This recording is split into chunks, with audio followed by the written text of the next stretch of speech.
Okay, thank you and good afternoon.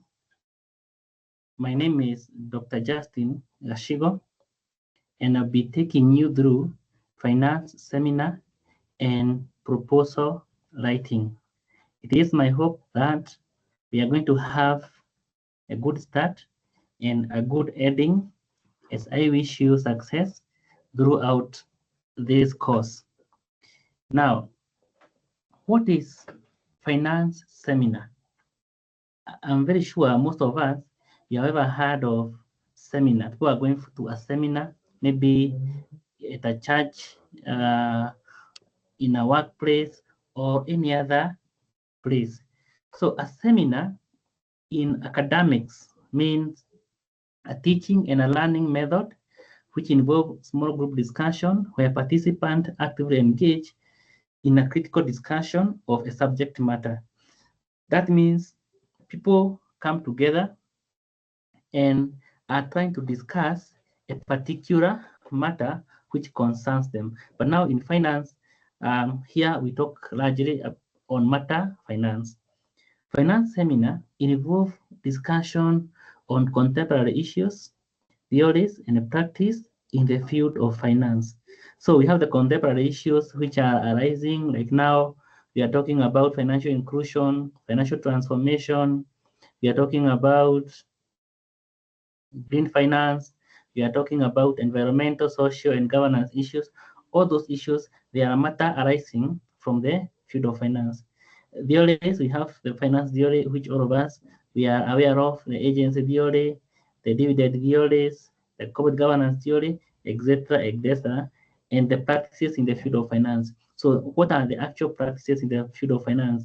The dividend policies, those are practices in finance, the prospectus, policies, and all the other practices that are in the field of finance, including taxation aspect. Now, unlike traditional lecture course, seminar emphasizes critical thinking, independent research, and peer discussion. And what this means is that this is a more of a student-centered class as opposed to a teacher or lecture centered class. So you find that most of the things we are going to do them through group discussions and through individual presentation. Now, this topic, it is called finance seminar and proposal writing. So the concept of finance seminar, we are going to pick it at a later time. So right now, I want us to focus on proposal writing. And I'm very sure as a prerequisite for this unit, it is recommended that you have taken the research method. So I'll not deliver so much in this particular class because it is my assumption that all of us, we have already taken research method. And in research method, one of the units that is normally discussed is on how to do a proposal writing. Now, I want to say that there are various types of proposal. Even in lifetime, for those who are married, maybe you have never ever knelt down and made a proposal to someone. Will you marry me? That's a proposal, and you did promise heaven. And then we have the academic proposals, where you write a persuasive statement to the supervisor so that you can be allowed to proceed to project.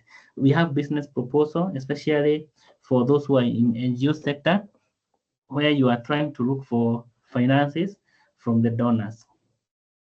Now, what are the expected learning outcome out of this class? Number one, you are expected to understand the purpose of a proposal. Number two, you are expected to identify and define research problems. Number three, you are supposed to be able to review literature review effectively.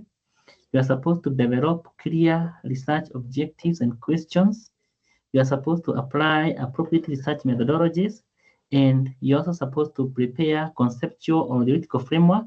And finally, you're supposed to be able to organize proposal logically. Okay, moving on. So what is a proposal?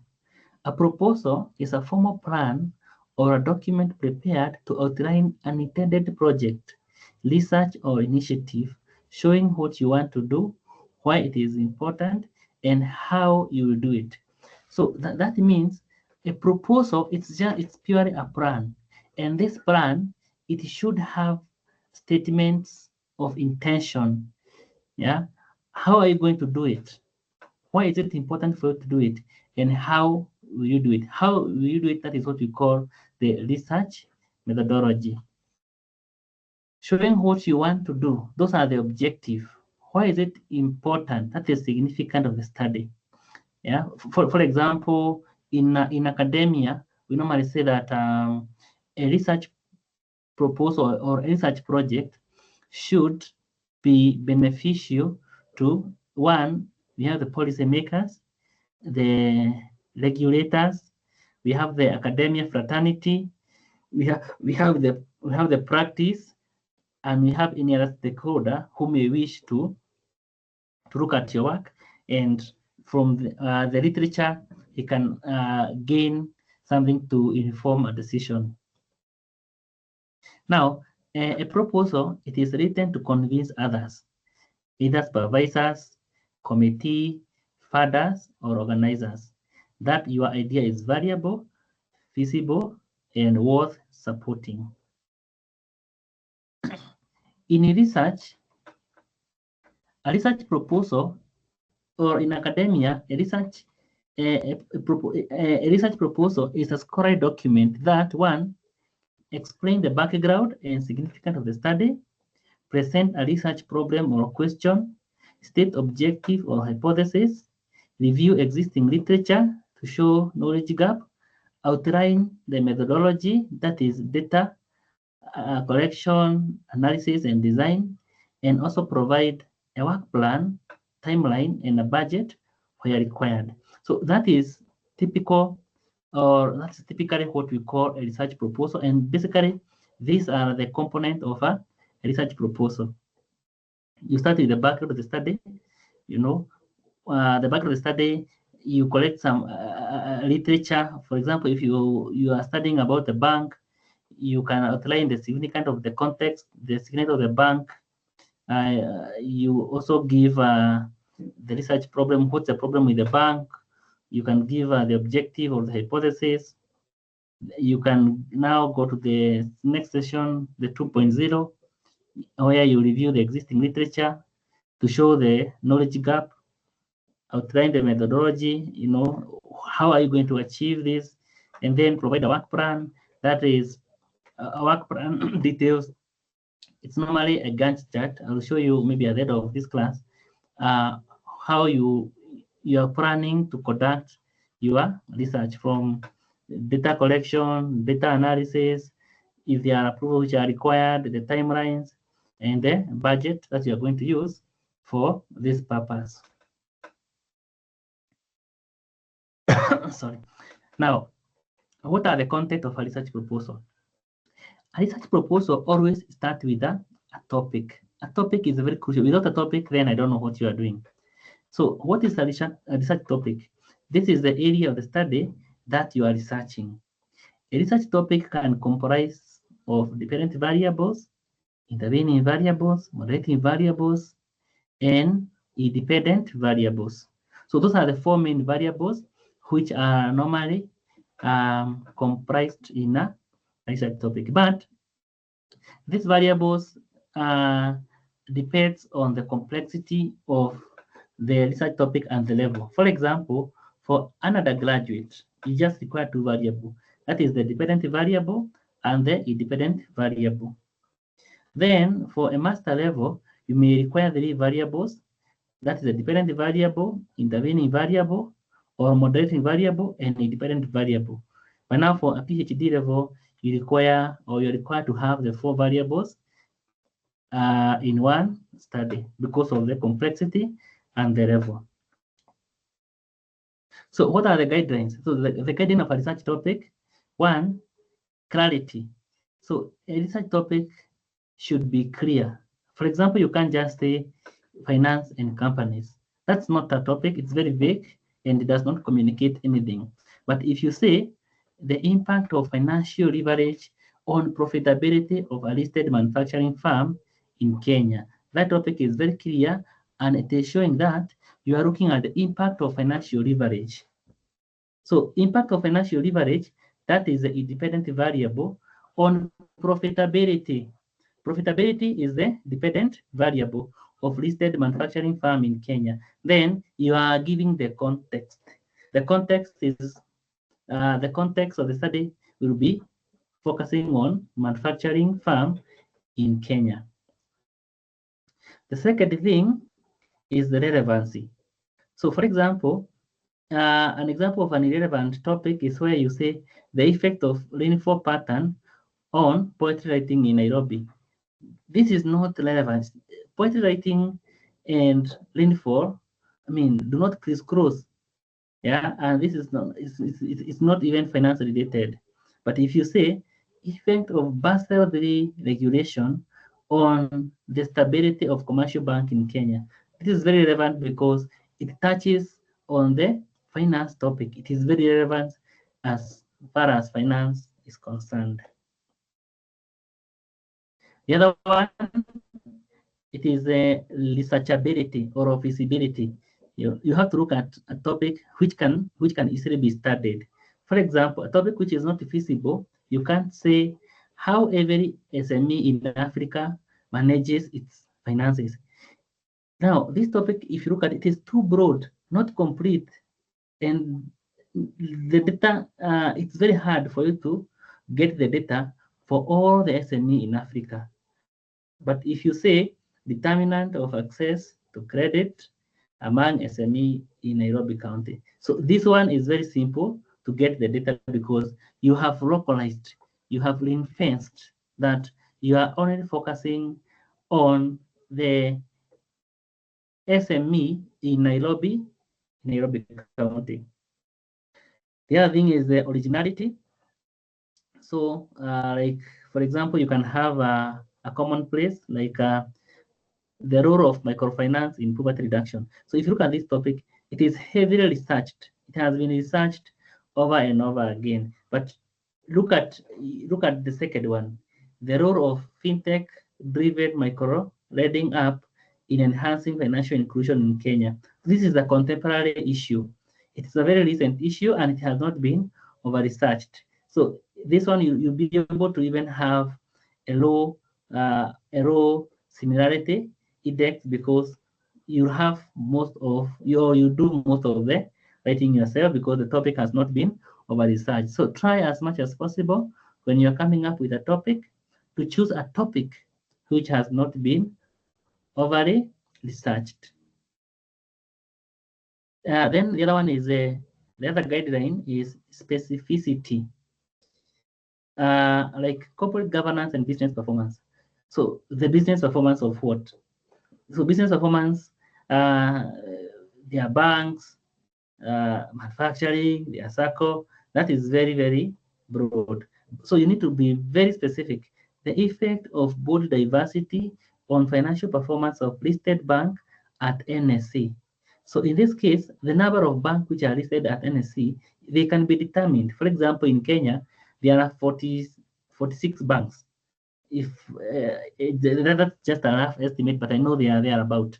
So the number of listed bank, maybe they are 10 or 15. So that is a statistic that you can easily get from Nairobi Stock Exchange, and it is even available online. So you need to be very specific when you're choosing a topic.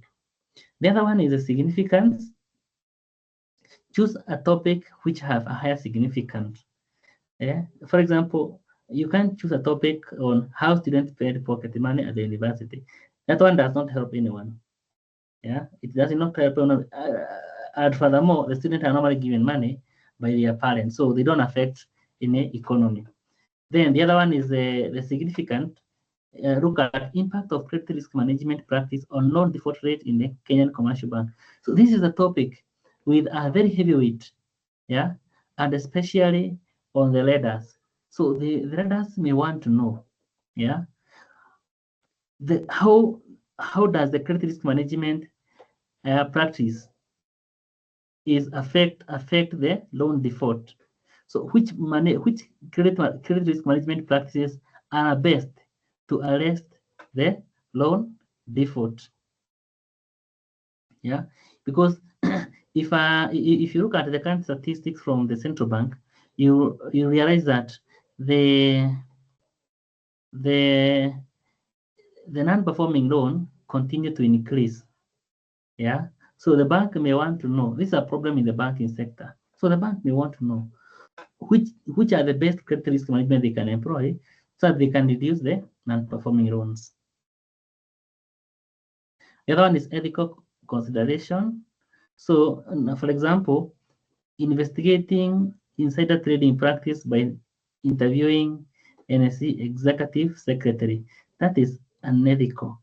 You cannot investigate something, a practice secretary. The word secret means, you are doing unethical and then you expose it. So you may even put those who are interviewing, you may put their job on the line. But ethical, you can say the impact of corporate disclosure practices on investor confidence at NSE. So you look at the disclosure that are normally made by the public sector. Yeah, do those disclosures instill public confidence or the investor confidence? Now, let us look at the sources of a research topic. Where can you get a research topic? One, it is through personal interest and experience. Yeah, an example, a finance manager noticing tax compliance issue may research determinant of tax compliance among SME in Kenya.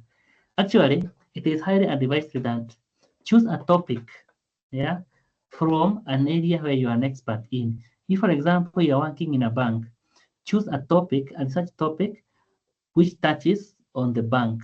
If you are working in a circle, the same. If you are working in an NGO, the same, because you have a knowledge on the issues affecting that particular context. The other one is existing literature. Example, literature show many study on microfinance and poverty, but few on fintech and poverty. So like you have said that the existing literature, what has been overstudied, yeah? Look at what has been overstudied. If, for example, most or majority of the researchers have focused on microfinance, yeah? Now, try to focus on fintech because fintech, it's a new area. Then we have the current issues and trends. Look at what is the topic of the day. What is the contemporary issue in your area? For example, I know in NGO currently we are talking about the impact of government policy on NGO funding, because we know that the US government withdrew the funding of African NGO or maybe another continent by the USAID. So that one has already an impact. It's a new area. Then we have this concept of environmental social governance, where organization must show how they are taking care of the environment, how they're taking care of the social issues and governance issues. So again, this is a hot area and it's a current issue, which should be studied. Then we have theories and conceptual framework. Example, applying agency theory to study executive compensation and shareholder value creation in Kenyan listed firm.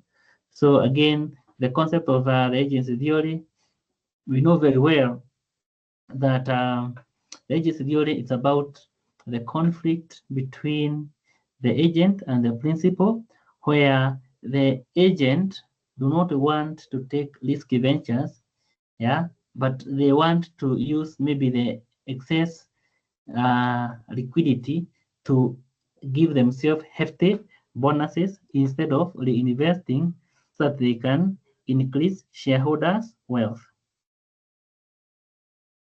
The other one is the societal needs and community issues. For example, financial literacy and household saving behavior in rural area. So you appreciate that financial literacy, it is a topic, which need to be discussed actually at a personal level, because you realize that most people, they really make quite some financial bladder, yeah, and then they live in abject poverty. For example, people, especially people who retire, they squander their money in areas that are not profitable or in Ponzi scheme, and they end up in abject poverty. People spending more than they earn, then they end up to become a burden to other people. Yeah, people living forced lifestyle, people over borrowing. You borrow so much and then you cannot be able to pay. All those behavioral financial issues. Conferences and research seminars. Again, if you attend a conference or a research seminar, you can be able to get an inspiration on a particular topic. For example, we have the concept of the blockchain adoption in trade finance in East Africa. We have the issues of artificial intelligence. We have the issues of Internet of Things. And all this emerging technology, it's an issue that need to be studied. Actually, I was just looking at the other day. I saw that most of the jobs are at risk because of the artificial intelligence. Artificial intelligence is able to do most of the tasks. Actually, even the teaching, we have the chat box, we have the artificial intelligence, which are actually even integrated with LMS, and they can offer personalized learning depending on the learner's need. For example, by what you are Googling and how long you are taking to study a particular concept, the artificial intelligence can detect that this is a slow learner and can design a topic or can design a curriculum for your case. If you're a person who is able to grasp issues very fast, again, the artificial intelligence will be able to detect. And I think all of us, because I know we are in a digital era, most of us we have smartphone. If you look at mostly what you Google, yeah, is what appears in your social page. If, for example, one time you wanted to buy a motor vehicle, yeah, and you Googled maybe Toyota Harrier for sale, yeah, you'll find that in your social account, you have suggestions of Harriers which are being sold, but you just Googled one, and that is the effect of artificial intelligence. Now, that is the first component. It's called the topic.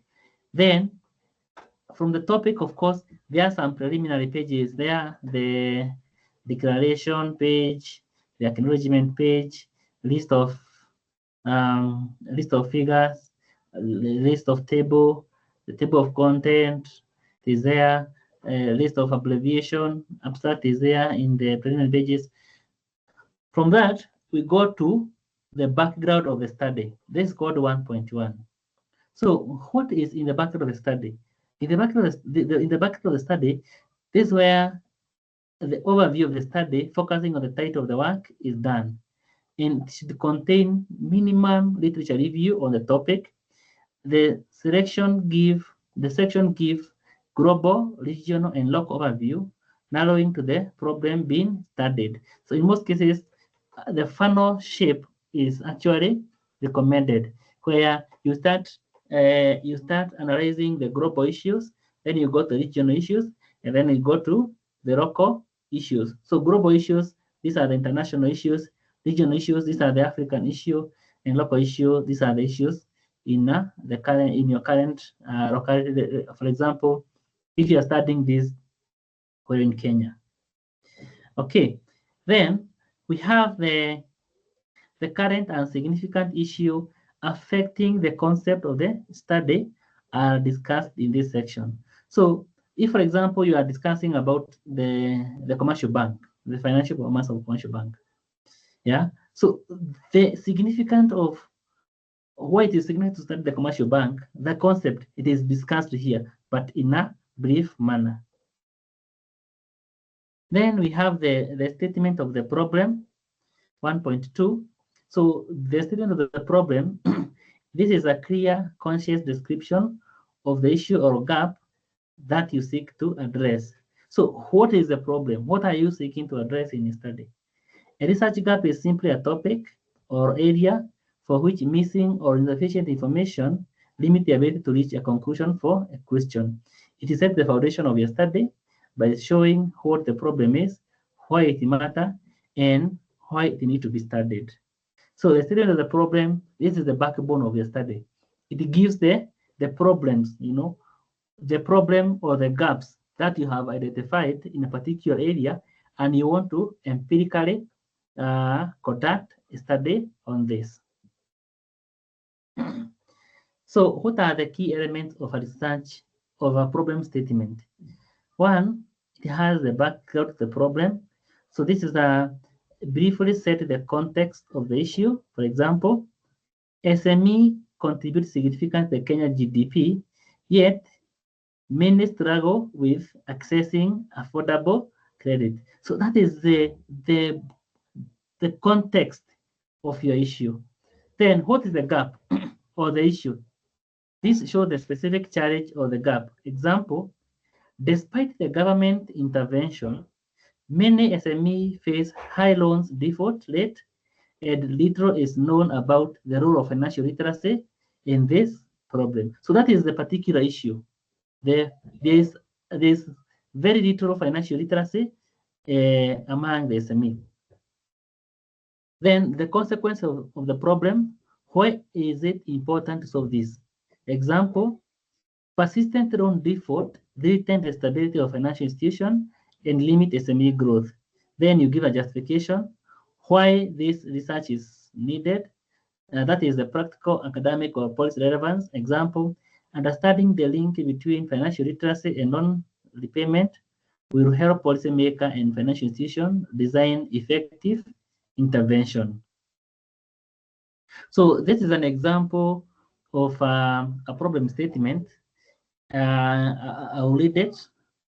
Commercial banks are critical to Kenya financial sector, driving economic growth through credit provision and financial intermediation. So that first statement, it gives the significance of the context of the study. Then you proceed. However, the industry continues to face challenges of rising non-performing loan, which threaten both profitability and financial stability. That is the issue. Yeah. So we have given the significance of commercial bank in the first few lines. Then the second one, we have given now the issue with the commercial bank. Yes, the commercial bank are so good, and we have shown the significance. They drive the economy by giving credit. But now there's a problem here. Yes, they give credits, but they are not able to collect. Yeah, people are not repaying the loans. So there is non-performing loans. And when non-performing loans happen, it means banks are going to make provisions, and those provisions are going to eat the profitability. And even their financial stability are going to be affected. Then let us look at what other studies are saying. Previous studies have mainly examined microeconomic determinant of NPL, but limited study has been conducted on the role of interbank specific factors such as credit risk management practices. So you look at, again, that's another problem. So you have looked at other studies, and remember, in a typical research work, you should be able to quote those studies here. You cite in-text citation and reference. The study that you have looked at, most of them, they have looked at macroeconomic factors. Macroeconomic factors, these are factors outside the organization. Yeah, so you have looked at factors outside the organization, like political factors, economic factors, all those factors outside. I think they are called PESTEL. Yeah, political, economic, social, and something factors. But now no one has looked at microeconomic factors, the factors inside the bank. For example, the policy making issues like credit risk management practices. So this knowledge gap has hindered the development of targeted strategy to address default problem. So by studies focusing on the external factors and not looking at the internal factors, this one has hindered the strategies to address this default problem. Then persistent loan default reduces bank profitability, restrict credit access, and undermine investor confidence. There is therefore a need to investigate the effect of a credit risk management practice on loan default rate in Kenya, in Kenyan commercial bank, to provide insight for the banks, regulator, and the policymaker. So then you give, it is against this backdrop, yeah, where we have persistent loan default and reduction in profitability, yeah, then this study will be useful. Yeah, your study is informed by this problem, and your study is going to inform the bank as a practice, the regulator, and the policymaker on how to arrest the issue of escalating non-repayment or high default rates. Now, let us look at the research gap identification. So how can you be able to identify a research gap? Number one, you need to review the existing literature, i.e. read journal articles, books, reports, and thesis. Ask, what have researchers studied? What remain unstudied? So after looking at the existing literature in your areas of interest, yeah, in this case, let's say, for example, you are interested to look at anything in the finance space, the financial sector space. Most, like now, earlier I had said that most people, they have looked at microfinance, they have looked at the bank, but very few studies have focused on the fintech. So in this case, look at what has remained unstudied. Maybe it's fintech. Look for limitation in prior study. What other studies have not focused on, or what are the gaps? Yeah, most studies include limitation section. For example, this study was limited to a large bank. This study was limited to large bank. So future research should include microfinance institution. So the prior study, there are four main gaps. So you can look at methodological gap. Methodological gap, these are the, you look at the method, the research design, the sample, the method of data analysis, yeah, what was used by other study, and if your study using the particular or a different research methodology will be different. So that is a methodological gap. Then you can also look at the conceptual gap. Yeah, the conceptual gap. So, for example, was there consistent? Yeah, this particular study says that financial performance, say that taxation affects the financial performance of commercial bank. So one study agree, the other study disagree. The other study make no conclusion. Again, that is a gap. Again, how many variables have been used? You may find that a particular researcher have used two variables, dependent and independent variable. Then you say you want to bring in an intervener or a moderator. So, and this one will improve the result. Or it's a theoretical gap. Yeah. So the theory that has been used have not been able to support the argument properly. The issue of identifying contradictory finding I've talked about. That is looking at the consistency of the results. Yeah. Then the other one is outdated. Check for outdated research. If the study were done long time ago, so there could be changes in policy, technology, or market. For example, many study on the banking before fintech. Now we have the fintech.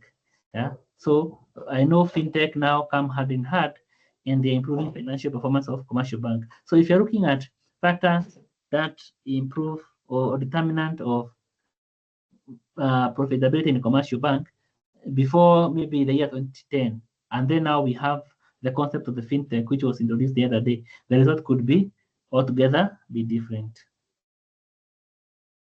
Contextual gap, these are the geographical, sectoral, or demographic gap. Maybe one person has studied insurance, yeah? For you, you are studying commercial bank, or you are studying manufacturing. Somebody might have studied a particular research in Kakamega. For you, you are studying it in Nairobi, or you are studying it, someone has studied in Africa. For you, you are studying it in the globe, or you're studying it in Kenya alone, yeah? Methodological gap, again, these are I've talked about it. The method that was used, maybe the sample size was not as what you are using. Maybe the other researcher used smaller sample, for you are using larger sample. Maybe the other researcher used longitudinal, you're using time series, or you're using descriptive, or you're using correlational. All these are the methodological issues, and you should demonstrate how, by using a particular methodological gap, the result will be different from what was used by the past researchers. And finally, policy and practice need. Look at the government report, industry challenges, or reform that lack supporting research. For example, right now, in this country, we have so many issues with the health sector financing. There are quite a number of SHA. Yeah. So I don't know whether there are some research that has been done on the effectiveness of the model. The other day, we had some problem with Higher Education Loans Board. I don't know whether there has been research which has been done on this particular model having worked elsewhere else. Yeah, we have now the problem of the housing. Yeah, where the government is heavily involved in the housing. We have high tax regime in this country. We have governance issues. Corruption is rising every day. So all these factors, all these factors need to be informed by policy, whether indeed what is happening currently is the best practice, and it should be backed up with a research. Now, then we go to the research objective. This is 1.3. So there are two main research objectives. So there is a general objective and there is a specific objective. So this objective, they are the one which translate the problem into actionable goal. Now, general objective, this is a broad aim, 1.3.1, and it is stating the overall purpose of the study. For example, to examine the effect of credit risk management practice on loan defect in Kenya. That is the broader objective. But now you have to narrow down this, to specific objective and say, one, to determine the effect of loan appraisal on loan default. Because if you look at the first one, the effect of credit risk management. So what are these practices of credit risk management? There's the loan appraisal, because that is where we start. If you don't appraise loan correctly, again, that one is going to result to the default. I look at the second one, to assess the influence of credit monitoring. Credit monitoring, the credit monitoring, again, this is a credit risk management practice. The other one is collateral requirement. It's a credit risk management practice. The other one is staff credit risk training. Again, that's an aspect of credit risk management. So you break down. So this credit risk management, this is the independent variable. So you look at the indicators. What are the indicators of credit risk management practices? And they are the one which now will come here and form the specific objective. Now we have the research question. So the research questions are precise, focused question that the study seeks to answer. They are derived directly from the research objective, and they guide the data collection and analysis. So this research objective here, we convert this one into research question. Example, objective 1 was to determine the effect of loan appraisal practice on loan default rates. So the research question would be, how do loan appraisal practice affect loan default rate in commercial bank? Similar to the second one, what is the influence of credit monitoring on loan repayment performance in commercial bank? The other one, what role do collateral requirements play in reducing default risk in commercial bank? And finally, how does staff credit risk training affect loan performance in commercial bank? So the objectives are the ones which are converted into questions. I hope we are together up to that point. Then we have the hypothesis, and we say a hypothesis is a testable statement that predicts the relationship between variables in a study. It is developed from the research objective and question, and will be tested using the data. It is commonly used in thesis and not project. i.e. in MSc or PhD thesis. So a research hypothesis is a statement that you test, and we are going to see in the next slide. And in most cases, it is normally used in MSc or PhD thesis. It is not used in project. In project, you normally use the research questions. Now, types of hypothesis. One, we have null hypothesis. Null hypothesis, it is the one which states no relationship or no significant effect. Yeah, there is no relationship or no significant effect. Example, loan appraisal practice have no significant effect on loan default rate.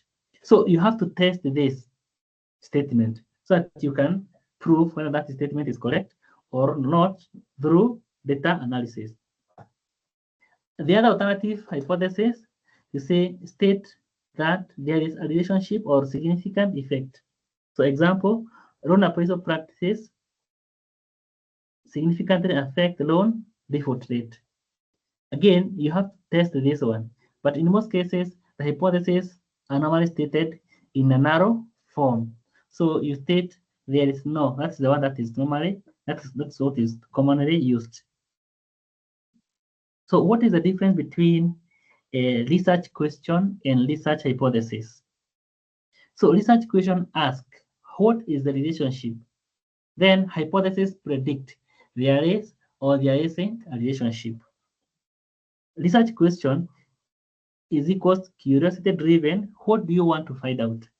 But research hypothesis, it's a prediction driven. What you expect to prove or disapprove. Yeah. For example, you can say Kamau is pregnant. Kamau is pregnant. Yeah. So that statement need to be tested. So Kamau to take a sample of urine in the hospital so that that statement can be tested. So that marks the end of chapter 1 of a research proposal. Of course, you'll find that in some university, there is a section for the significance or value of the study and the organization of the study. So we'll have to check the format of our university so that we ensure that when you are developing the research proposal, we conform to the format of our university. So now let us look at the literature review. The literature review. So a literature review critically survey, synthesize, and evaluate existing research on a topic to show what is known, what is contested, and where the gap remain. It situates your study within the body of knowledge and justify your research. So literature review is where you look at other scholar work, yeah, other scholar work, and you analyze other scholar work so that you can identify the gaps. So we have talked about the 4 gaps.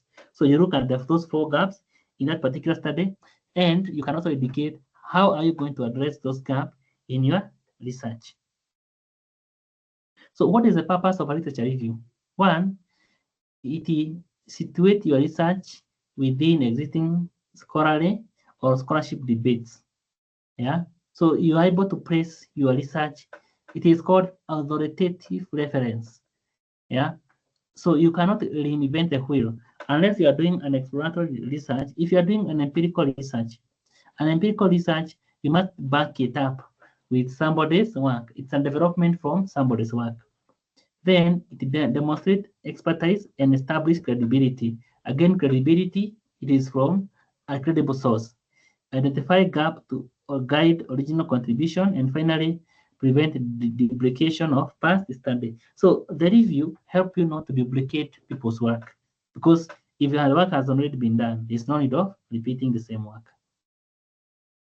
To continue with that, it also refine research design by shaping question, objective, and method.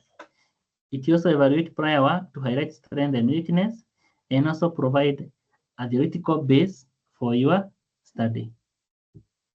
Okay. So what are the steps in conducting a literature review? The first one, introduction. What you do. Define scope, importance, and organization. For example, credit risk management is central concern for bank, and loan appraisal practices are among the key determinants of loan performance. Yeah. Then the body, what you do, summarize, synthesize, and critique. Kimani 2018 found that weak loan appraisal process in Kenya commercial bank often result in poor borrower selection, leading to higher default rate.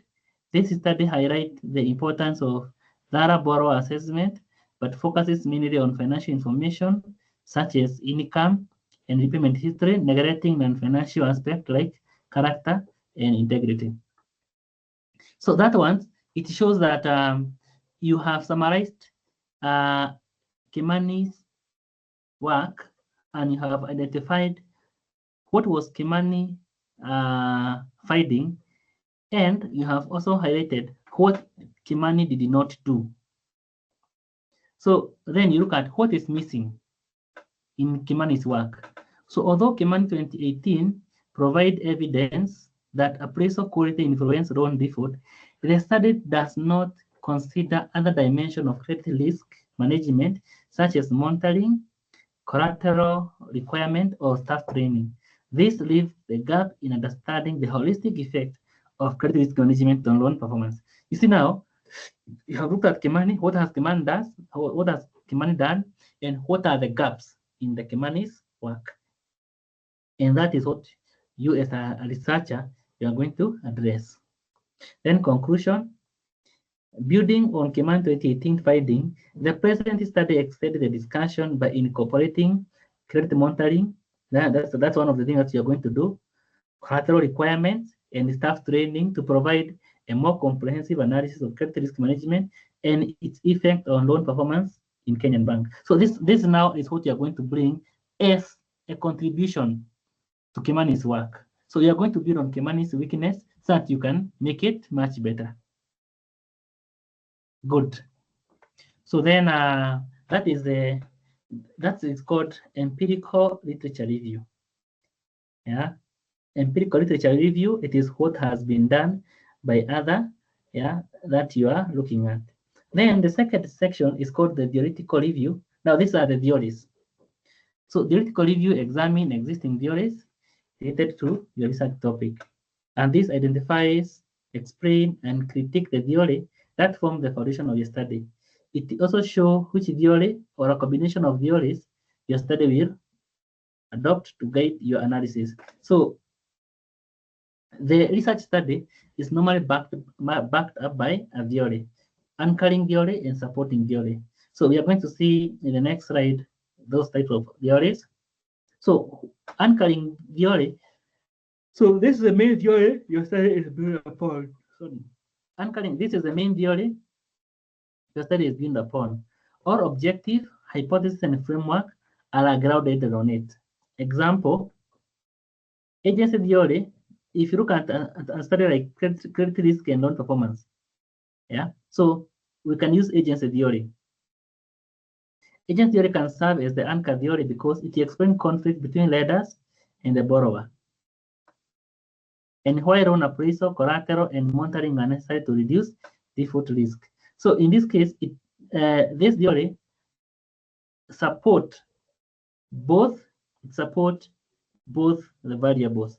That's why it's called anchoring theory. It affects both the lenders and the borrower. So, but supporting theory, these are complementary theory that strengthen your analysis. In the same study, credit risk and loan performance, so you can use information asymmetry theory. So this support by showing how borrower hidden information can lead to adverse selection and moral hazard. If you look at this, it only supports one side. It only supports the borrowers.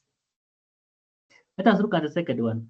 Credit reasoning theory, support by explaining why banks use collateral, and street appraisal when lending. Again, this one only support the bank side. So it only support one variable. So that is the difference between anchoring theory and supporting theory. Anchoring theory should support all the variables. It should speak to all the variables of the study. But supporting theory, it may support one or two variables. So step in writing a theoretical review. So how do you analyze a theory? Number one, identify relevant theory connected to your study. So depending on the study, as we proceed with the finance seminar, we are going to look at various finance theories. Yeah. So the first thing is to identify relevant theory because different topic use the different theory. Yeah. For example, if you're looking at the relationship between the agent and the principal, what comes into your mind should be agent theory. Yeah. If you are looking, for example, at the issues of dividend, yeah, we have bad in hard theory, we have Kapum, all those dividend relevance theory. Those are the theories that will come at the top of your mind. Yeah. If you are looking at if you are looking at homogeneity, yeah, you may look at the theories which resort to value addition, the RBV. Then the second thing is explain each theory briefly. That is the origin, key assumption, and main argument. What is the origin of the theory? What assumptions has the theory made, and what are the arguments? Again, we are going to look at this when you go to the finance seminar side, where you are going to analyze some of the theories in detail. Then relate each theory to your study. Show how it explains your variables, e.g., loan appraisal, credit monitoring, collateral, and staff training. How does this theory affect your variables? For example, here we have said that information asymmetry theory. Yeah, information asymmetry. This is where we have information is known to one person and the other person maybe has no information. And it's supported by showing how borrower hidden information can lead to adverse selection and more hazard. So if you are a borrower and you go to borrow some money in a bank, there's some information that you know, yeah, but the lender does not know this information. So this information is only known to one person, and that's what we are calling information asymmetry. Credit rationing theory, it explains why bank use collateral and street appraisal when lending. Again, credit rationing theory, it demonstrates that the bank should apply a conservative measure when giving out loans. Okay. Then we have the other section is critically analyze, discuss the limitation or criticism of the theory, and then conclude with an analytical theory, state which theory or combination will guide your study and why. So once you have done the analysis, you know which theory affects or support all the variables, and that will become your anchoring theory. Again, this is something that we are going to dig into detail when we go to the finance seminar side. This is an example of a theoretical review, and a good case, we are going to use the agency theory. So agency theory explain conflict between principal and the agent. Principal as shareholder or depositor, agent are the bank manager. Yeah, that is the main argument. In credit risk management, managers may relax appraisal standard to grow loan portfolio quickly, increasing loan default. So what's the issue here? So we have the management who may relax on looking at details. Yeah, for example, you go to the bank, you have been blacklisted by several other banks, but the manager still give you a loan so that they can show that they are performing. This theory helps explain why strong monitoring and collateral requirements are necessary to align borrowers and lenders' interests. So how can we address this agency problem? It is asking for collateral. However, it has been criticized to focus too much on financial incentive while neglecting behavior as aspect. So the agency theory only focus is that managers are interested in incentive. That's why they want the profit or the revenue to go high so that they can get more money.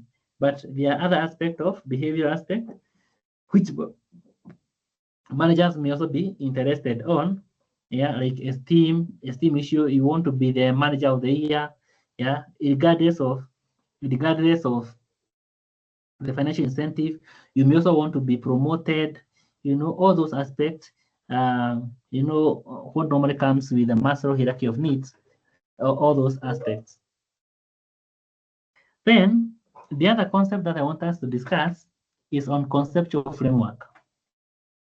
A conceptual framework is a visual representation of relationship you expect to see between your variables. So you want to demonstrate your variables visually. A conceptual framework should include the hypothesis. Yeah, so you should include, I'll show you how you can include the hypothesis, but for again, for a project, it is not necessary. This one is only necessary when you are doing either analysis or a PhD. A conceptual framework should include the measurement of variable. So you should, in the conceptual framework, you should include how you're going to measure the variables. Again, variable measurement is a concept that you discuss. This is an example of a conceptual framework. Yeah. So we have the independent variable here. This is a dependent variable. Credit risk management practices. So what are the indicators, or what are the credit risk management practices? One of the practices is loan appraisal. The other practice is collateral. The other practice is monitoring. So these are the practices in credit risk management. And this I have said it is the independent variable. This credit risk management practice affects loan performance repayment rate directly. So H1 or hypothesis 1, it is a direct relationship. Independent variable, that is credit risk management, directly affects loan repayment performance rate. That is to say, if, for example, the bank did not do proper loan appraisal, yeah, the rate of non-performing loan will be high. If the bank did not ask collateral, the non-repayment loan rate will be high. If the bank do not do proper monitoring, then non-performing loan rate will be high, and profitability will also be low. That is what it means. So proper management of credit risk will result to reduced non-performing loans and increased profitability. Poor credit risk management will result to high non-performing rates, high loan or high NPL, and low profitability. That is a direct relationship. Then we have these two. We have hypothesis 2. This is intervening variable. Yeah, staff training. So an intervener is a variable whereby it indirectly affects an intervener indirectly affect the dependent variable, such that credit risk management, yeah, influences the staff training, and in turn, staff training influences the loan performance. It influences indirectly. Yeah. So if the staff are not trained properly, so this is not going to happen. And if this doesn't happen, in turn, this is going to be affected. Then we have a moderating variable.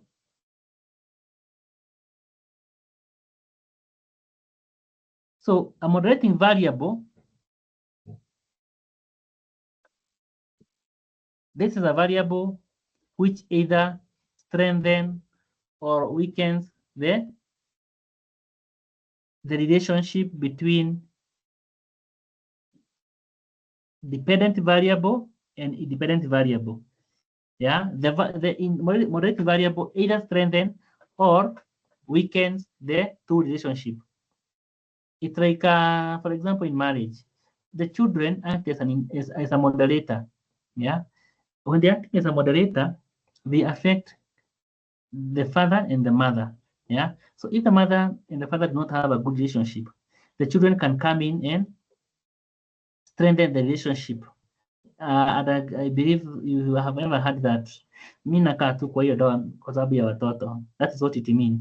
And then we have the Intervener, again, we can take as a case of a marriage and in-laws. So you may find an in-law influences maybe one partner, and one partner influences the other partner. So you have, as a husband, for example, you are receiving some undue heat from your wife, but that heat is not coming from your wife. It's coming from maybe her mother or her father. Okay, then let us go to the research method. Research method. So a research method are systematic strategies, tools, and technique used to collect, analyze, and interpret data in order to answer research question or test hypothesis. So these are the methods. Research methods, basically, it's a combination of all those strategies, the tools and techniques that we are going to use, one, to collect the data, analyze, and interpret the data. So there are various types of research method. The first one is the quantitative research method. The second one is qualitative, and the other one is the mixed research methods. So we are going to look this one into detail in our next slide. So let us look at quantitative research method. Quantitative means you quantify, you use numericals. And the common method for data collection includes surveys and question, and secondary data analysis, because we are collecting quantitative information. How many? Then the tools of analysis, you can use regression, correlation, or ANOVA. Example in finance, studying the impact of interest rate on loan default rate using historical bank data. So this historical bank data, so this is a quantitative information. Then you have the qualitative research method, qualitative. Then this one, it is non-numerous, so you don't use numbers. Yeah. Example or common technique of data collection include case studies and interviews. And then even the method of analysis is different. Here you use thematic coding, narrative analysis, or discourse analysis. Examples in finance, we have exploring how employee perceive corporate social responsibility in a bank. Then we have mixed method, and the mixed method combines both quantitative and qualitative approach for richer insight. And again, here, the method of data collection are surveys to measure customer satisfaction, then follow-up interviews. Yeah. So survey is quantitative, then interviews are qualitative to understand why customers feel the way they feel. Then we have the research design. This is a blueprint. Yeah, it's a blueprint for conducting a research study. It specifies how the research will be carried out, including the method for data collection, sampling, and data analysis. Essentially, it ensures that the study is systematic, varied, and viable. There are various types of research design. One is called exploratory research design. Exploratory, it means you are exploring something new. Yeah, you want to come up with a new research, a groundbreaking research. For example, interviewing startup founder to understand challenges in accessing financing. So this is, you are trying to explore. Then descriptive, used to describe character, behavior, or phenomena. For example, surveying university students to find the percentage that use mobile phone. Then explanatory or causal research design used to determine the cause and effect relationship. For example, you want to look at studying the effect of interest rate changes on loan default rate in commercial bank. So you want to explain or to look at the causal relationship. Cross-sectional, this one is one that the data is collected at a single point in time. For example, measuring the prevalence of hypertension in adults in Nairobi in 2025.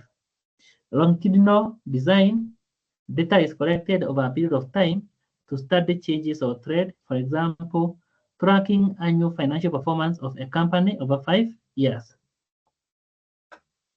So let us now look at the data collection. Now, definition, data collection is a process of gathering information or evidence to answer research question, test hypothesis, or evaluate outcome. Data collection method can be either primary or secondary. So those are the two types of the data. So primary data, it is the first hard data. Secondary data, it is the one that is already existing.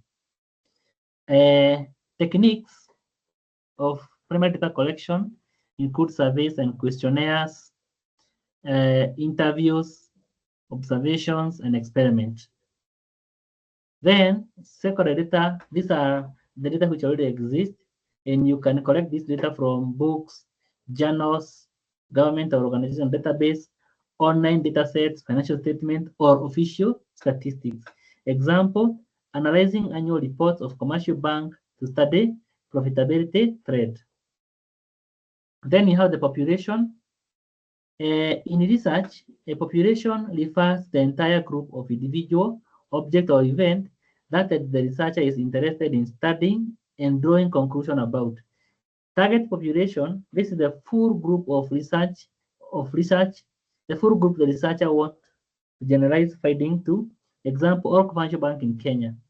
Accessible population, it is the population that the researcher can be able to access. So out of all the banks in Kenya, how many banks can the researcher be able to access? Then we have this, the concept of the sample, and a sample is a subset of the population selected for participation in the study. For example, the key features of a sample is that one, it should be representative, should reflect the characteristics of the population. Second is the size matter. Large sample generally provide more accurate estimate. I know in your research method, you looked at how to get the sample size. Then selected using sampling method to reduce the bias and ensure validity. Now, we have various types of sampling. There are those which use probability, and there are the non-probability sampling. Let us start with the probability sampling.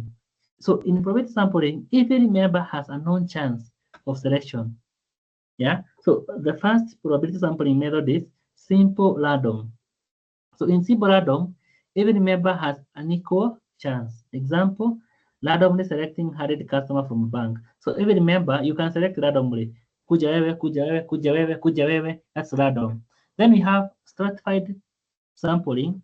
So population is divided in strata, that is in the group. Out of the 100, yeah, so you divide those people in the group, and sample are taken from each. Example, sampling equal member of male and female bank customer. So out of the 100, so you can sample, you say, into strata, yeah. So strata, these are group with which possess similar characteristics.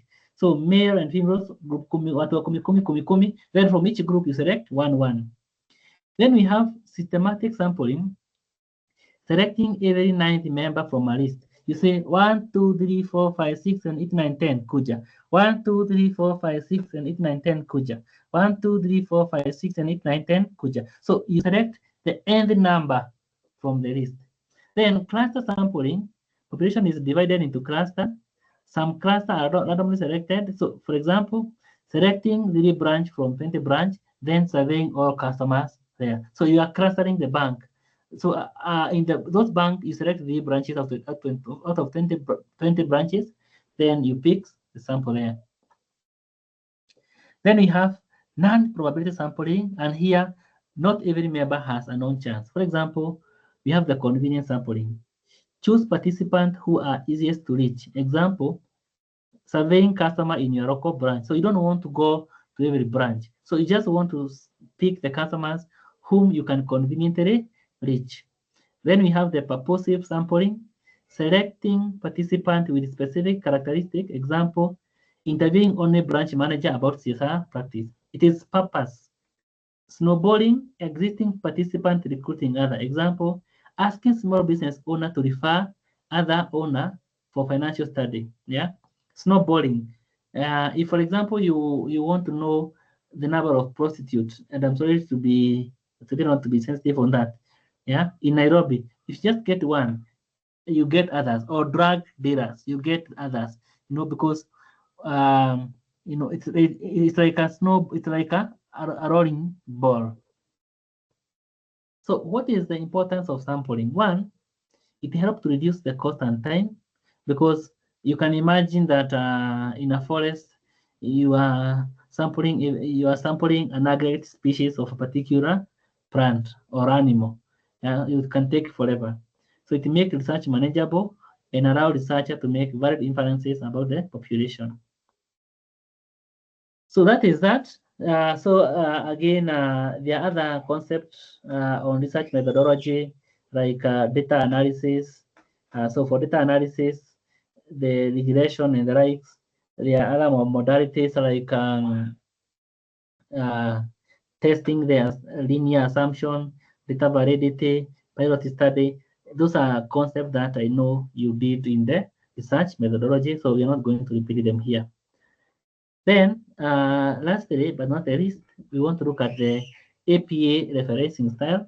Remember, we have various referencing style, but in Kenya and in academic writing, APA referencing style is the one that is popularly used. So APA is a systematic way of citing sources in research, and the purpose of citation, it is to give credit to the author. Remember, every statement that you write, yeah, you should be able to give credit to the author. If it is a statement, if it's not an original statement, yeah, if it's not your own creation, always give credit to the author by giving the citation to avoid plagiarism and also allow readers to locate the sources used. So those are the three main reasons as to why we should give a citation. Remember, plagiarism is an academic dishonesty which can be punishable by even getting your degree certificate being withdrawn. So please, as much as possible, acknowledge other people's work by doing the necessary, that is citation. So citation, there are two types of citation. There is one called in-text citation, and the other one is called the reference. In-text citation is the one that you make reference within the body of your work. Yeah. For example, and this one you start with the surname and the year. If it is at the beginning of a sentence, yeah. Now this is at the end of the sentence. So author year. So this is example Smith 2020. It means Smith. This is surname 2020. It is the year of publication. So this is in-text citation. And when you are doing the write-up, this is normally automated in Word, yeah, in MS Suite. Maybe at a point when you are doing this work, I'll be available to demonstrate to you how you can insert this one automatically in one document. Then we have the narrative. If you're using at the beginning of a sentence, this is how you cite. You start with the surname, then year, but there's no comma here. You can note the difference here. So there's a comma here, there's no comma here. This one is in parenthetical citation, yeah, and this is narrative citation. Note the difference. And again, when you have one or two or more other, for example, if it is Smith and Justin, you write Smith and Justin, comma, the way it is here, and here Smith and Justice, no comma, and then the year. So then these are the reference. This is how you reference a book. Authors, then year, the title of the book, edition and publisher. For example, Kotra P. and Keller, KL 2016, Marketing Management 15th edition. The publisher is Pearson. Journal article, again, author, all the authors, year, title of the article, title of the journal, volume, and page range. Then for website, this author, year, month, and day, title of the page, website name, and the URL. So in some cases, you find that if the article is not dated, you write ND. So now these are sample exam questions. I want to encourage you to go through this question. They're the same question which you reflect in our exam. So Please go through them. At the most, so I have attached here a book. This one here. Yeah, so this is an ebook. I also encourage you to look at it so that you can get more information. Otherwise, thank you, and I wish you all the best. In case there is any question or any feedback, I'm happy to attend it at a given discussion. Have a good evening.